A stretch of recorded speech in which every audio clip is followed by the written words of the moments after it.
কোন নবী কোন গুনাহ করছে? কথা বলুন, নবীদের আমলনামায় কি কবিরা গুনাহ আছে? নবীরা কি মাসুম নন? নবীরা গুনাহ নাই, নবীরা অন্যায় কাজ করে নাই। এবার বলুন তো, নামাজ রোজা হজ যাকাত করছে কিনা? তারা ভালো কাজ করেছে, খারাপ কাজ করে নাই। একা একা ঘরে বসে বসে জান্নাত যদি পাওয়া যেত, নবীরা তো ভালো কাজের লোক, অন্যায় কাজের লোক না, তারা ঘরে বসে জান্নাত পাইতো, আর উম্মতের মাইর খাওয়ার প্রয়োজন ছিল না। মাইর খাইছে শুধুমাত্র একটা কারণে, অন্যায় কাজে বাধা দিছে, সৎ কাজের আদেশ দিছে। ইন্নী দাউতু কওমি লাইলান ওয়া নাহারা। হযরত নূহ নবী তো আল্লাহর কাছে অনুযোগ করলেন, প্রভু তোমার দেয়া দায়িত্ব আমি দিন রাত পালন করেছি। ফালাম ইয়াজিদহুম দুআই ইল্লা ফিরারা। কিন্তু লোকগুলো কথা শোনে না, বরং আমাকে মারতে মারতে বেহুশ করে ফেলে। অন্যায় বাধা দেওয়ার কারণে ইব্রাহিম নবীকে আগুনে পোড়া লেগেছে। অন্যায় বাধা দেয়া বড় কঠিন। আপনাকে প্রয়োজনে ইব্রাহিমের মতো আগুনে পোড়ার হিম্মত লাগবে, নূহ নবীর মতো মাইর খাওয়ার হিম্মত লাগবে, মুহাম্মদ নবীর মতো দাঁত দেওয়ার হিম্মত লাগবে, আমির হামজার মতো প্রয়োজনে কলিজা দিতে হবে। অন্যায় বাধা দিতে তারাই পারবে যারা হযরত হুসাইনের মতো আল্লাহর রাস্তায় কল্লা দেওয়ার মতো সাহস রাখে।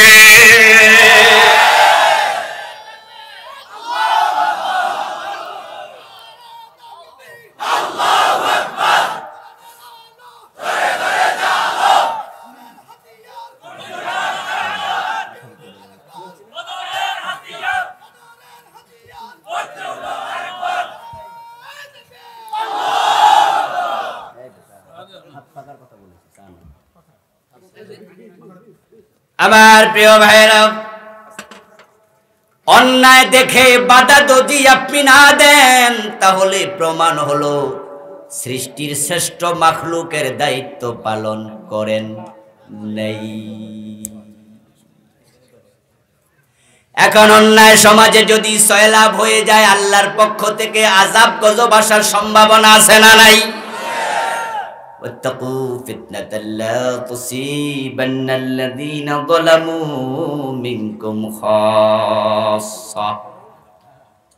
যদি জালেমদের জুলমের কারণে আল্লাহর পক্ষ থেকে আযাব আসে, গজব আসে, আল্লাহ কয় তোমরা যারা চুপ ছিলা, অন্যায় করো নাই, কিন্তু প্রতিবাদ না করার কারণে আযাব গজব এসে গেলে ওই গজব থেকে তোমরাও বাঁচতে পারবা না। ও বন্ধু, অন্যায় বাধা দেয়া, সৎ কাজের আদেশ করা এত ইম্পর্টেন্ট ফরজ, এত গুরুত্বপূর্ণ দায়িত্ব। এটা যখন বন্ধ হয়ে যাবে, আযাব গজব আসবে, দোয়া করলে আর দোয়াও কবুল হবে না। আল্লাহ এত রেগে যান, তখন আপনি আমি চিৎকার দিয়া বলবো আল্লাহ বাঁচাও, আল্লাহ বলেন তখন আর দোয়া কবুল করব না। আজকে আমাদের দোয়া কেন কবুল হয় না? এই কারণে হয় না, এই কারণে প্রিয় ভাই, মূল দায়িত্ব থেকে আমরা সরে গেছি। ইরাক আক্রান্ত হলো, তাম দুনিয়ার মুসলমান দোয়া করলো আল্লাহ বাঁচাও বাঁচাও বাঁচাও। বদরের যুদ্ধে আল্লাহ ৫,০০০ সৈন্য পাঠাইছে আকাশ থেকে, কিন্তু ইরাকে একজনও পাঠায় নাই।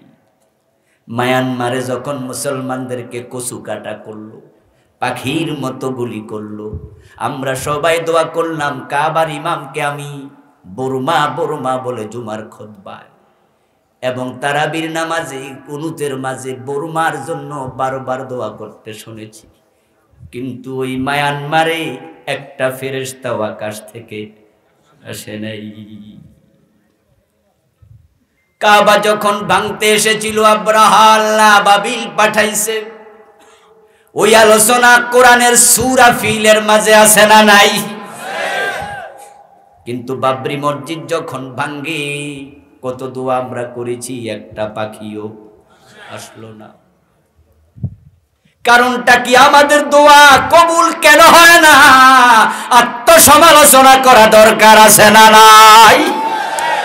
কালান নবী সাল্লাল্লাহু আলাইহি ওয়াসাল্লাম লা তা'মুরুন্না বিল মা'রুফ। রাসূল দুটা তাকিদ দিলেন, লামে তাকিদ নুনে সাকিলা, অবশ্যই তোমাদেরকে সৎ কাজের আদেশ করতে হবে। ওয়ালা তানহাবুন্না আনিল মুনকার, তোমাদেরকে অবশ্যই অন্যায় কাজে প্রতিরোধ করতে হবে। আও লা ইউশিকান্নাল্লাহু আন ইয়াবআসা আলাইকুম আযাবাম মিন ইনদিহি, যদি তোমরা ওই কাম না করো আল্লাহর পক্ষ থেকে আল্লাহ আযাব গজব দেবে। সুম্মা লা তাদউন্নাহু, তখন তোমরা তার কাছে নিশ্চয়ই দোয়া করবা। ফালা ইউস্তাজাবু লাকুম, দোয়ার কবুল হবে না। আমরা দোয়া করলাম, আল্লাহ বাবরি মসজিদ ভেঙে ফেলতেছে, বাবরি মসজিদ বাঁচাও। আল্লাহ কো তাই নাকি? আমি কাবা বাঁচাইছি তখন, কাবা হেফাজতের জন্য মুসলমান ছিল না যখন। প্রিয় নবীর জন্মের 50 দিন আগে আব্রাহা কাবা ভাঙতে এসেছিল। ওয়াদি আল মুহাসসার, কাবা থেকে কয়েক মাইল দূরে হস্তি বাহিনী বসে গেছে। আমি আবাবিল সেখানে পাঠায়া আব্রাহাকে শেষ করে দিয়েছি। এর কারণ হলো তখন কাবা বাঁচানোর জন্য কোনো মুমিন মক্কায় ছিল না। রাসূলের দাদা আব্দুল মুত্তালিব ছিল কাবার মুতাওয়াল্লি। উনার নেতৃত্বে কাবার ভিতরে বাহিরে মূর্তি ছিল 360টি। তো কাবা বাঁচানোর জন্য আগাবে কে? মক্কায় তো কোনো মুমিন নারী পুরুষ নাই। রাসূলের তখন জন্ম হয় নাই, জন্মের 50 দিন আগের ঘটনা। তো কাবা বাঁচানোর জন্য কেউ নাই, আমি আকাশ থেকে আবাবিল পাঠাইছি। কিন্তু তোমরা বলছো আল্লাহ বাবরি মসজিদ বাঁচাও, অথচ ভারতে মুসলমান আছে 25 কোটি, পাশের দেশ বাংলাদেশে আছে 15 কোটি, 40 কোটি মুসলমান। তোমরা যাও না শহীদ হওয়ার জন্য, জীবন দেওয়ার জন্য, আগাও না। আমাকে বলো, আমি যদি আবাবিল পাঠাই তাহলে তোমাদের দায়িত্বটা কি?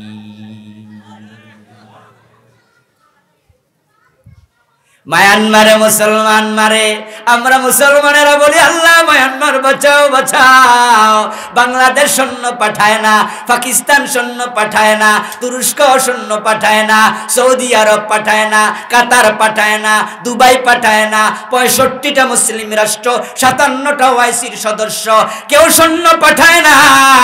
সবাই বলে আল্লাহ বাঁচাও। আল্লাহ কয় না না না, ইন তানসুরুল্লাহ ইয়ানসুরকুম, তোমরা যদি আগায়া যাইতা আমার নবী মুহাম্মদের মতো বদর পর্যন্ত যাইয়া দোয়া করতা, 5000 ফেরেশতা পাঠাইছি, আগে তোমাদের আগাতে হবে, না হয় দোয়া কবুল হবে না।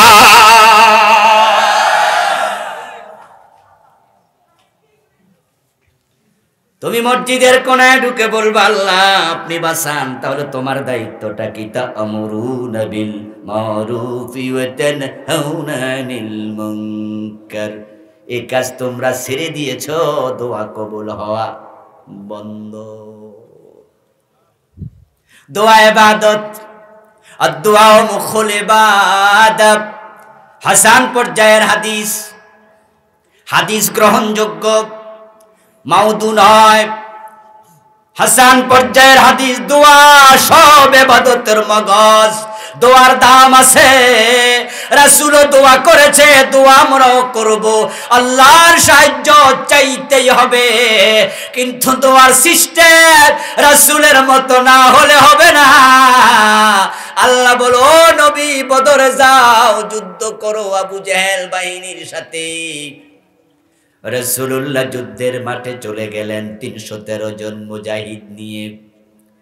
তারপরে বদরের মাঠে দাঁড়ায়া এবার তিনি দোয়া করা শুরু করলেন, আল্লাহুম্মা আনজিজ ওয়াদাকা ইন্না ওয়াদাকাল হক ইন্নাকা কুলতা ফিল কুরআন ওয়া কানা হাক্কান আলাইনা নাসরুল মুমিনিন আল্লাহুম্মা ইন তাহলিক হাযিহিল আসাবা লান তুবাদা বাদা।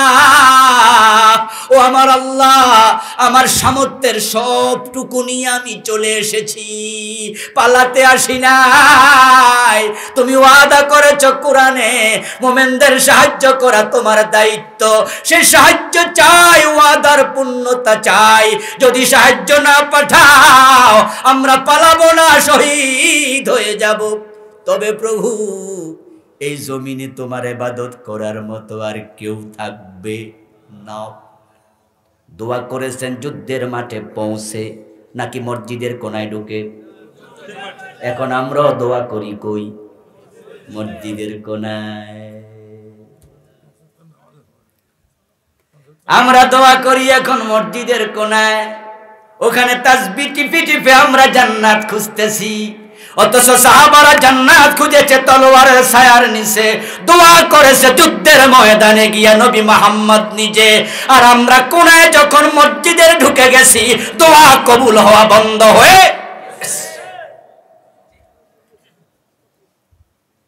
তানসুরুল্লাহ ইয়ানসুরকুম, তোমরা আল্লাহকে সাহায্য করার জন্য আগাও, আল্লাহ তোমাদের সাহায্যের জন্য আগাবে। আগে বিয়ে করো, তারপরে সন্তানের জন্য দোয়া করো। বিয়ে না করে আল্লাহ আমারে ছেলে দেন, মাইয়া দেন, আল্লাহ কই দিতাম না কই? এখন আল্লাহ কাবা বাস বাবরি মসজিদ বাসাও, আল্লাহ কয় জিনা সব আমি করলে তোমাদের খলিফা বানাইছি কেন? দায়িত্ব পালন করবা না, সেরা জায়গায় থাকতে পারবা না। সুম্মা রাদাদনাহু আসফালা সাফিলিন। সৎ কাজে আদেশ করা, অন্যায় দেখলে নিষেধ করা, এটা ফরজ। আমরা অনেকে দায়িত্ব গ্যাপ করি, গাফলতি করি। আমি বলি অন্যায় তো আমি করি না, বুইয়া সাহেব করে, আমার কি? মদ তো আমার ছেলে খায় না, চৌধুরীর ছেলে খায়, আমার কি? জুয়া তো আমার ছেলে খেলে না, অমকের ছেলে খেলে, আমার কি? আপনি মনে করলেন আপনি অন্যায় করেন না তাই আপনি বেঁচে যাবেন, কিন্তু প্রিয় নবী বলেন না, দুনিয়ার মানুষগুলো হলো লঞ্চের যাত্রীর মতো। সহিহ বুখারীতে রাসূল একটি চমৎকার উদাহরণ দিয়েছেন, হাদিস এসেছে, ক্বালান নবী সাল্লাল্লাহু আলাইহি ওয়াসাল্লাম মাসালুল মুদহিন ফি হুদুদিল্লাহ ওয়াল ওয়াকি'ি ফীহি কামাসালি কওমিন ইস্তাহামু সাফিনা ফাসারা বা'দুহুম ফি আ'লাহা ওয়া বা'দুহুম ফি আসফালিহা ইলা আখিরিল হাদিস। প্রিয় নবী বলেন, একদল মানুষ কোথাও সফরে রওনা দিল, একটি লঞ্চে উঠল, কিছু দোতলায় কিছু নিচতলায়। নিচতলায় কোনো পানির ট্যাঙ্কি নাই, ড্রাম নাই, দোতলায় শুধু একটা আছে। নিচতলার লোকেরা মাঝে মাঝে দোতলায় পানির জন্য যায়, তখন দোতলার লোকেরা কষ্ট অনুভব করে, মাঝে মাঝে চোখ লাল করে, একটু ধমকও দেয়, এই মিয়া এতবার আসো কেন? নিচতলায় ছিল একটা ঘাড় তেরা লোক, সে দোতলায় গেছে, দোতলার কেউ বলেছে মিয়া এতবার আসো কেন? সে বলছে তাই নাকি, ঠিক আছে আমি আর দোতলায় আসবো না, দেখাইয়া দিমু নিচতলায় পানি বেশি না দোতলায় বেশি, একটু অপেক্ষা করো। প্রিয় নবী বলেন, ফাখাযা ফাসান ফাজআলা ইয়ানকুরু ফি আসফালিহা, সে করতে একটা কুড়াল টোকাইয়া আনছে, কুড়াল লইয়া এবার নিচতলায় কোপানো শুরু করছে। কোপানোর আওয়াজ শুনে দোতলার লোক কয়েকজন নিচে নামছে, নেমে কয় কি রে মালাকায়া ফুলান, কি করো ভদ্রলোক? হে কয় দেহ না পানি বাইর করতাস। ফালা বুদ্দালি মিনাল মা ফাতাযাইতুম বি, আমি তোমাদের কাছে গেলে তোমরা কষ্ট পাও, বিরক্ত হও, তাই আর যামু না। অথচ আমার তো পানি লাগবে, তাই ছিদ্র করছি, পানি উঠুক, আর যামু না দোতলা। প্রিয় নবী বলেন, দোতলার লোকেরা যদি এবার বলতো নিচতলায় ছিদ্র হলে আমার কি, আমরা তো আর ছিদ্র করি না, বেড়ার জায়গা বেড়া ছিদ্র করুক, তাহলে উপায় থাকবে তো। ওই চৌধুরীর ছেলে মদ খায়, বুইয়ার ছেলে গাঁজা খায়, অমুকের ছেলে জুয়া খেলে, আমার ছেলে তো খেলে না, আমার কি দরকার বাধা দেয়া? অপেক্ষা করো, কয়দিন পরে মদ খাইয়া তোমার নিজের মেয়েটাকে দর্শন করবে। ওই গাঁজা খাইয়া তোমার গরু চুরি করে নেবে, তোমার বউ ইফটিজিং এর শিকার হবে।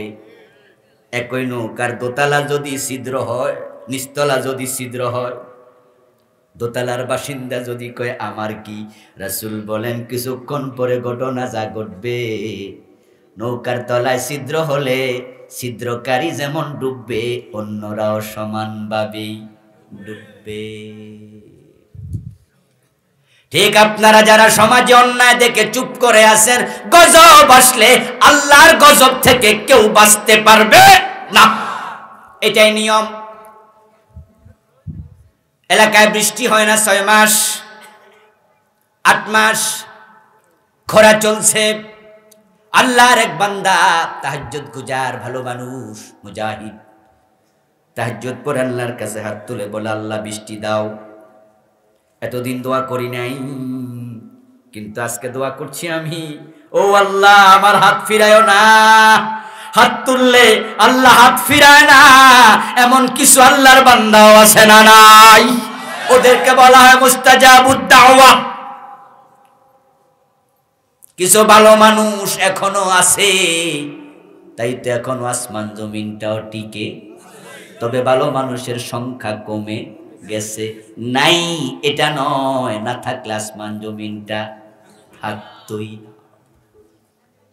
এবার বলুন তো, আল্লাহ তার দোয়া কবুল করে বৃষ্টি নাজিল করলো, বৃষ্টিটা শুধু ওই আল্লাহর বান্দার ঘরের সালে পড়বো, ঠিক না? পাশের বাড়ি হিন্দু থাকলে তার বাড়িতে পড়বে না, এর পাশের বাড়ির বৌদ্ধ থাকলে তার বাড়িতে পড়বে না, ওই বাড়িতে একটা চোর আছে তার ঘরে পড়বে না। আল্লাহর রহমত যখন এসেছে, ওই ব্যক্তি ভালো, তার ওসিলায় এসেছে, রহমত সবাই পাইছে। এলাকার জালেমদের জুলমের কারণে যদি গজব আসে, ও হাজি গাজী তোমরাও বাঁচতে পারবা না। এই জন্য প্রিয় নবী বলেন, উনসুর আখাকা জালেমান আও মাজলুমা, অন্যায় দেখে জালেম হোক মাজলুম হোক, তার সাহায্যের জন্য এগিয়ে যাও। জালেমকে সাহায্য করো, মাজলুমকে সাহায্য করো। একজন সাহাবী দাঁড়াইয়া বললেন, ইয়া রাসূলুল্লাহ, মাজলুমকে সাহায্য করতে হবে বুঝলাম, কিন্তু জালেমরে সাহায্য করব কেমনে? قال النبي صلى الله عليه وسلم تمنعه عن الظلم فإن ذلك نصره, জালেমকে জুলুম করতে দিও না, এটাই হলো তাকে সাহায্য করা। অন্যায় দেখে যে চুপ থাকে তার ঈমান নিয়ে প্রশ্ন উঠবে। অন্যায় দেখে চুপ থাকা ঈমানদারের লক্ষণ নয়। প্রিয় নবী বলেছেন, ঈমান 3 ক্লাস। অন্যায় দেখলে যে হাত দিয়ে বাধা দেয় সে 5 ক্লাস মোমেন। যার হাতে বাধা দেওয়ার ক্ষমতা নাই, মুখ দিয়ে বাধা দেবে, সে হলো 2nd ক্লাস মোমেন। যার মুখে বলার ক্ষমতা নাই, সে অন্তরে অন্তরে কি করবে? ঘৃণা ফাইলেন কই, এটা ভুল অনুবাদ।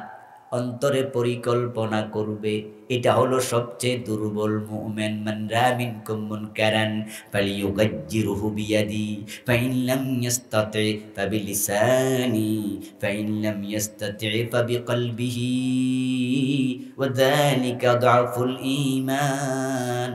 এখানে ফাআতফ হয়েছে তাগয়ীর শব্দের উপরে, এখানে কারাহিয়াত শব্দটা নাই।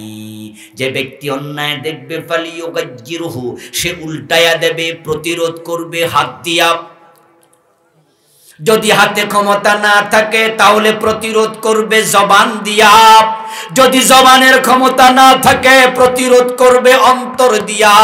এখানে প্রতিরোধের উপর আরোপ হয়েছে, ঘৃণা শব্দটা এই হাদিসের মাঝে নাই, কারণ ঘৃণা করলে জুলুম বন্ধ হয় না।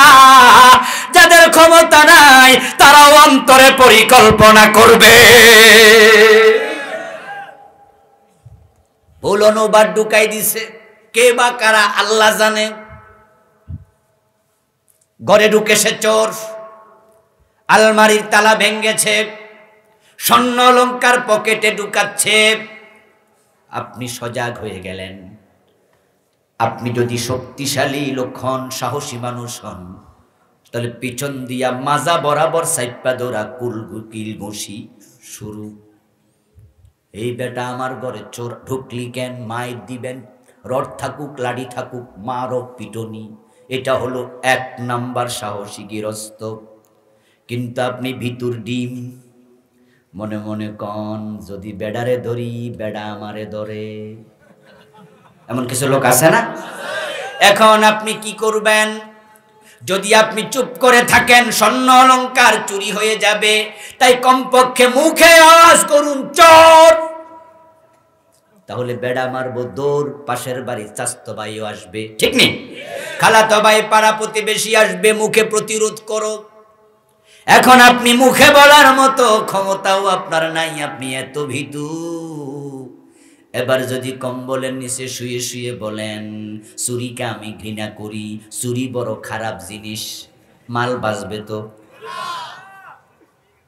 বরং আপনি চুরি ঘৃণা করেন, কোনোভাবে যদি চোর এটা জানতো, শুয়ে শুয়ে কোন চুরি বড় খারাপ, চুরিকে আমি ঘৃণা করি, তাহলে চোর বলতো উনার মতো ভালো গৃহস্থ বাংলাদেশে নাই, উনি ঘৃণা করুক, আমি আমার কাম।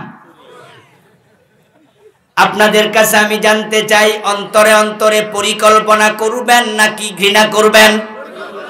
বরং আপনি মনে মনে ভাববেন, হায় রে রড্ডা জানি কই আছে, আরে আলমারি ছুরিটা যদি বালিশের নিচে থাকতো, মোবাইলে একটু পাশের ঘরে খবর দেই, কেমনে জানি বাঁচাই আমার সম্পদ। আপনি অন্তরে অন্তরে প্ল্যান করবেন, ঘৃণা করে লাভ নাই, ঘৃণা করার কারণে অন্যায় বন্ধ হয় না। প্রিয় নবী আপনাকে হাদিস দিয়া বুঝাইছে, মুখে বলার ক্ষমতা নাই, কমপক্ষে পরিকল্পনা করো। এখন যে পরিকল্পনা করবে জালিকা দাফুল ঈমান, সে হলো ঈমানের দিক থেকে সর্বদুর্বল, সবচেয়ে কমজোর ঈমানদার। এখন যার অন্তরে অন্যায় দেখে প্রতিরোধের পরিকল্পনাও নাই, 3rd ক্লাসের পরে আর কোন ক্লাস নেই। অন্য হাদিসে পাওয়া যায় লাইসা ফি কলবিহি মিসকালু হাববাতিন মিনাল ঈমান, সমাজে অন্যায় দেখে যাদের অন্তরে পরিকল্পনাটাও আসে না, তাদের অন্তরে সরিষা পরিমাণ ঈমানও নেই। এখন সমাজে যত অন্যায় আছে, সবচেয়ে বড় অন্যায় যদি থাকে সেটা হলো ব্রিটিশ আইনে দেশ চালানো। এর সে জালেম, এর সে জুলুম, এর সে বড় অন্যায় আর হতে পারে না। এটা সবচেয়ে চরম মুনকার। ফাহশা এবং মুনকার দুটো এক জিনিস নয়। ফাহশা হলো যেটা গর্হিত কাজ, শরীয়তের কাছেও গর্হিত, মানুষের কাছেও গর্হিত, যেমন জেনা, এটা ফাহশা। মুনকার হলো মানুষ এটাকে গর্হিত মনে করে না, তবে শরীয়তের কাছে গ্রহণযোগ্য নয়। আমার বন্ধু যেমন ঈদের নামাজে আজান দেয়া, আজান ভালো জিনিস, কিন্তু ঈদের দিন রাসূল আজান দেয় নাই, কেউ যদি দেয় এটা ভালো কাম নয়, এটা হলো মুনকার। রুকু সেজদাকে কেউ খারাপ জানে না, খারাপ মনে করে না, কিন্তু জানাজার নামাজে রুকু সেজদা আছে নাকি? যদি কেউ দেয় শরীয়তের কাছে এটা এলাও না, এটাই হলো মুনকার। জেনা ব্যভিচার এটা শরীয়তের কাছে যেমন নিষেধ, এটা পাবলিকের কাছেও নিষেধ। হিন্দু ধর্মেও জেনা গ্রহণযোগ্য না, বৌদ্ধদের কাছেও জেনা গ্রহণযোগ্য না, সমাজের কাছে এটা গ্রহণযোগ্য নয়, শরীয়তের কাছেও নয়, এটা হলো ফাহশা। এখন বাংলাদেশের লোকদের কাছে ব্রিটিশ আইন দেশ চলবে, এটা গ্রহণযোগ্য হয়ে গেছে, কিন্তু আল্লাহর কাছে এটা গ্রহণযোগ্য না, এটা মুনকার। তাই যত মুনকার বাংলাদেশে আছে, আল্লাহর আইন চলে না, এর চেয়ে বড় মুনকার নাই। তাই যেই লোকেরা আল্লাহর আইন কায়েমের চেষ্টা করে না, বুঝতে হবে ওই লোকরা ইমানদার দাবি করার অধিকার রাখে না।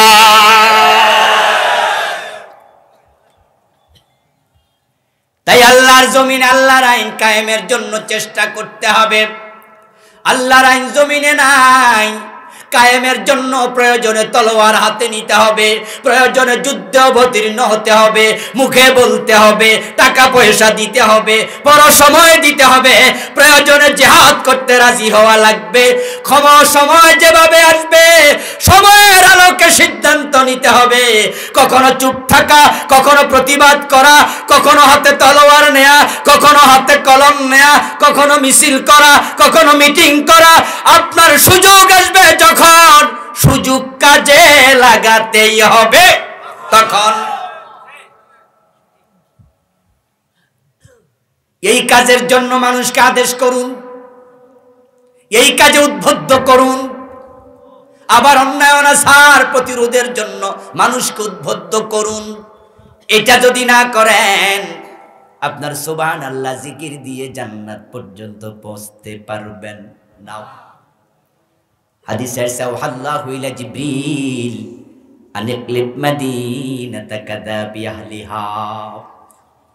একবার আল্লাহ তাআলা জিবরিল আমিনকে বললেন, জিবরিল যাও ওই এলাকার মাটি মানুষগুলো সহ উল্টায়া দিয়ে আসো। জিবরিল আমিন গেলেন, গিয়ে দেখেন ওই এলাকার এক মসজিদ আল্লাহর বান্দা জিকির করছে, সুবহানাল্লাহ, আলহামদুলিল্লাহ, আল্লাহু আকবার। জিবরিল আমিন তাকে দেখে ভাবলেন, জমিনটা যদি উল্টায়া দেই, আল্লাহর এই বান্দাও তো গজবে পড়ে যাবে, এখন কি করি? তিনি তার আমলনামা দেখলেন, আমলনামা দেখে আশ্চর্য হলেন, বললেন, ইয়া রাব্বি ইন্না ফীহিম আবদাকা ফুলানা লাম ইয়াসিকা তারফাতা আইন।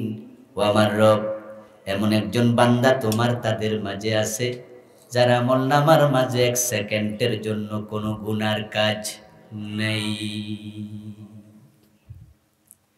ও আমার প্রভু, তাকে কি করি? আল্লাহ বলে, আকলিবহা আলাইহি ওয়া আলাইহিম, জমিনটাকে তার উপরে উল্টাও, তারে সামনে রাখো, তারপরে পাবলিকরে রাখো। কারণ ফাইন্না ওয়াজহাহু লাম ইয়াতামাআর ফি সাআতান কত্তু, সমাজে কত অন্যায় অনাচার, কোনদিন এটা দেখে তার চেহারা লাল হয় নাই। জিকির করে, রোজা রাখে, হজ করে, নামাজ পড়ে, কিন্তু অন্যায় প্রতিরোধ করার জন্য একদিনও রাস্তায় নামে নাই। এমন জিকিরওয়ালা বান্দা আমি আল্লাহর দরকার নাই। আর যারা আপনারা জালেমদের সাপোর্টার আছেন, তাদের তো উপায় নাই, তাদের উপায় নাই। আপনার ভোটে পাশ কইরা, আপনার সাপোর্ট নিয়া নেতা হইয়া আজকে জুলুম করে, অত্যাচার করে, বিনা দোষে আলেমদের জেলে দেয়, বিনা দোষে ফাঁসি দেয়। গজব থেকে আপনি বাঁচতে পারবেন না।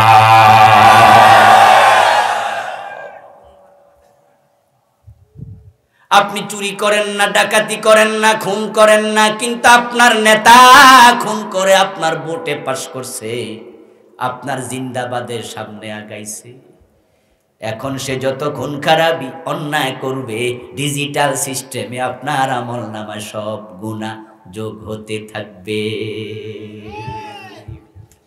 কোরআন মাজিদ আল্লাহ তাআলা বলছেন, লূত নবীর উম্মতদেরকে তিনি উল্টায়া দিবেন। কোরআনে আছে, দুইজন ফেরেশতা পাঠিয়েছিলেন, যাও লূত আলাইহিস সালামের উম্মতেরা বড় পাপাচারী, তাদেরকে উল্টায়া দাও, জমিন সব।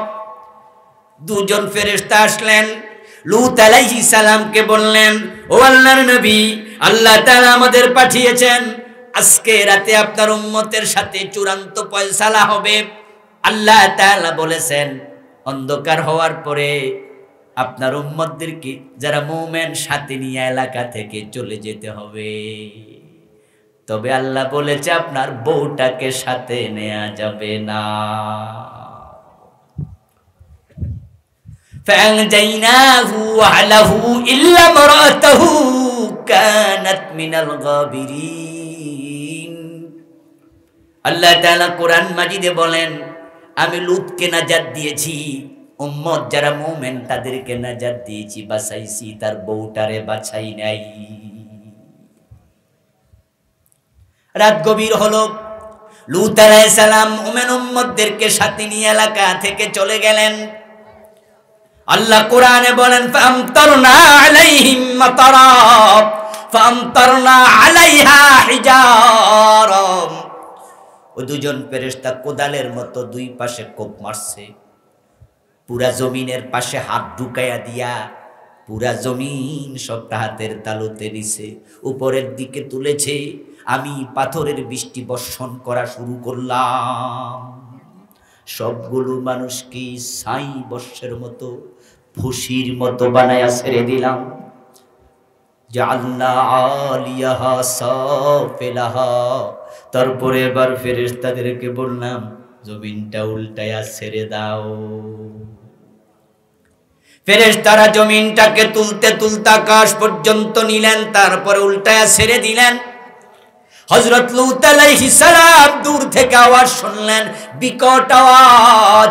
সকালবেলা এসে দেখেন ঘরবাড়ি কিচ্ছু নাই, বিশাল এক নদী।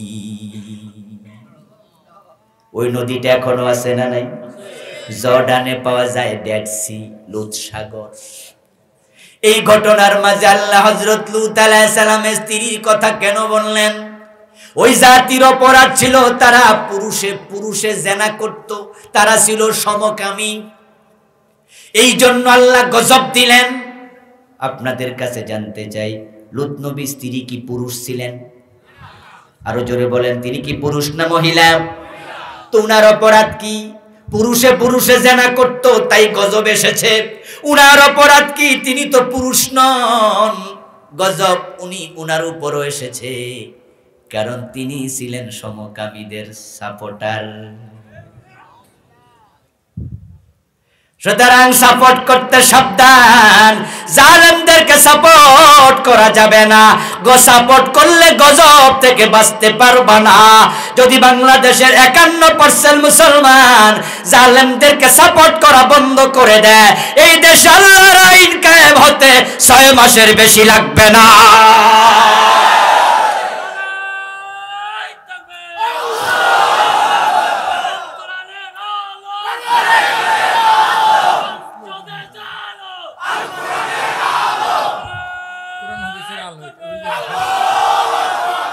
আমার বন্ধু, সৎ কাজের আদেশ, অসৎ কাজের নিষেধ, এটা শখের কোনো বিষয় নয়, এটা মুমিনের জন্য ম্যান্ডেটরি। এই দায়িত্ব পালন করা নফল না ফরজ? এই ফরজ কাজ আমাদের করতেই হবে।